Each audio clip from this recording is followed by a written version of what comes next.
আসুন বাবু মশাই, আসুন। ভাইরা এসেছিল নাকি? হ্যাঁ এসেছিল, বায়না দিয়ে গেছে। কিসের বায়না? আমার দেহের। আপনার বাবা আপত্তি করলেন না? আপত্তি করলে হাত পেতে বাঁধা নেবে কেন? ও, তাহলে বাউল সেজে থাকার আপনাদের ছলনা মাত্র, দেহের ব্যবসায় আপনাদের আসল পেশা। এ কথা বলে আমার দারিদ্রের অমর্যাদা করবেন না বাবু মশাই। আমি কি যুক্তির বাইরে কিছু বলেছি? বাবু মশাই, এই জগতে যে নিরুপায় তাকে মুখ বুঝে অনেক কিছু শিখতে হয়। কিসে আপনি নিরুপায়? এক কথায় আমি তো আপনাকে কেমন করে বোঝাবো বলুন? তা দেখুন, এভাবে থাকলে পিছনে তো কেউ লাগবে। কোন একটা সংসার টংসার দেখে ঢুকে পড়ুন না। সংসারে দুয়ার আমার জন্য বন্ধ। বন্ধ কি খোলা? কোনো দুয়ারে কখনো ধাক্কা দিয়ে দেখেছেন? সংসারে দুয়ারে ধাক্কা দিচ্ছি।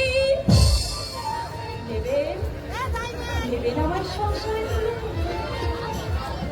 আপনি আপনি সত্যি আমার সংসারে আসতে চান? হ্যাঁ আমি চাই, কিন্তু আমার সব কথা শুনলে আপনি আর আমাকে চাইবেন না বাবু মশাই। দেখুন, আমি পারি না ওই একটা জিনিস, কি জিনিস? পিছু হটতে।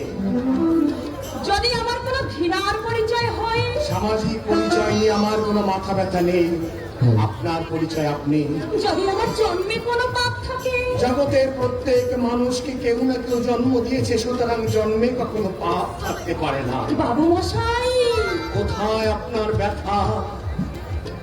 আমি তা বুঝেছি। বাবু মশাই, আমি আপনাকে কথা দিচ্ছি, বাবু মশাই, জীবনে এই প্রথম কোন নারীর হাত আমি স্পর্শ করলাম। আর একবার যখন এই হাত আমি ধরেছি, চিরটা কাল ধরে রাখবো। বাবু মশাই আপনি?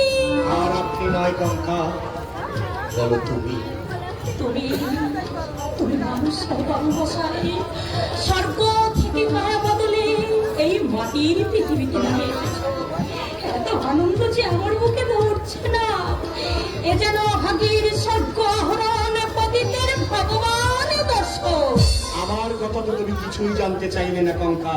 আমি কিছুই জানতে চাই না, আমি কিছু শুনতেও চাই না। আমি আমি শুধু তোমার মধ্যে হারিয়ে যেতে চাই। আর সারা জীবন প্রাণ ভরে আমি তোমার সেবায় করতে চাই।